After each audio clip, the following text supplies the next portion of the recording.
1966 ಗುರು. 60 ವರ್ಷದ ಬುಲೆಟ್ ಏನಾದ್ರು ಪಂಚರ್ ಆದರೆ ಯಾವ ರೀತಿ ಪಂಚರ್ ಆಗ್ತಾರೆ ಗೊತ್ತಾ? ಹೆಚ್ಚು ಕಮ್ಮಿ 1.5 ಕಿಲೋಮೀಟ್ರಿಂದ ತೊಳ್ತಾನೆ ಇದ್ದೀನಿ. ಅಲ್ಲೊಂದು ಇತ್ತು, ಕಾಣ್ತಿದ್ದಿಲ್ಲ ಮರ, ಅಲ್ಲೊಂದು ಪಂಚರ್ ಅಂಗಡಿ ಇತ್ತು. ಅವ್ನು ವೀಲ್ ನೋಡಿದ ತಕ್ಷಣ ನನ್ನ ಕೈಲಿ ಆಗಲ್ಲ ಅಂತ ಎಷ್ಟು ಹೇಳಿದ್ರು ರಿಕ್ವೆಸ್ಟ್ ಮಾಡಿದ್ರು ಆಗಲ್ಲ ಅಂದ್ಬಿಟ್ಟ. ಸಿಂಪಲ್ ಗುರು, ವೀಲಂತೂ ಬಿಚ್ಚಕ್ಕಾಗಲ್ಲ. ಇದೇನು ವೀಲ್ ಕಾಣ್ತೈತೆ ಹಂಗೆ ಸೈಕಲ್ ಥರ ಟೈರ್ನ ಆಚೆ ತೆಗೆದು ಟ್ಯೂಬ್ನ ಆಚೆ ತೆಗೆದು ಪಂಚರ್ ಹಾಕಿ ಮತ್ತೆ ಹಂಗೆ ಫಿಟ್ ಮಾಡಿ ಏರ್ ಹಾಕ್ಬೇಕಿಲ್ಲ ಅಂದರೆ ಹಂಗೆ ಆಗಲ್ಲ. ಮೆಕ್ಯಾನಿಕ್ ಯಾರು ಗೊತ್ತಿದ್ರೆ ಮಾತ್ರ ಮಾಡೋಕ್ಕಾಗೋದು.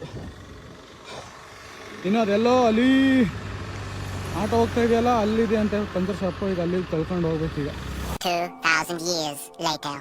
ಈಗ ಅಣ್ಣ ಬಿಚ್ತಾರೆ ನೋಡಿ, ಅಣ್ಣ ಬಿಚ್ಚಿ ಸೈಕಲ್ ಟೈರ್ ಬಿಚ್ದಂಗೆ ಬಿಚ್ಚಿ ಟ್ಯೂಬ್ ಆಸೆ ಎಳ್ಕೊಂಡು ಪಂಚರ್ ಹಾಕಿ ಕೊಡ್ತಾರೆ.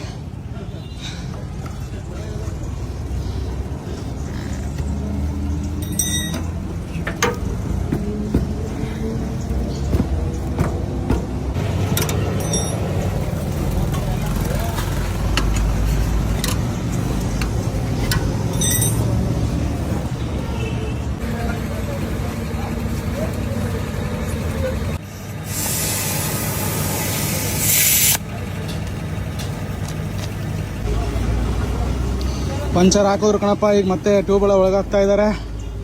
ಬಂದರೆ ಅಣ್ಣನ ಹತ್ರ ಬಂದ್ಬಿಟ್ರಪ್ಪ ಪಂಚರ್ ಹಾಕ್ಸ್ಕೊಳ್ಳೋಕ್ಕೆ. ಶ್ರೀ ಮುನೇಶ್ವರ ಪಂಚರ್ ಶಾಪ್ ಅಂತ.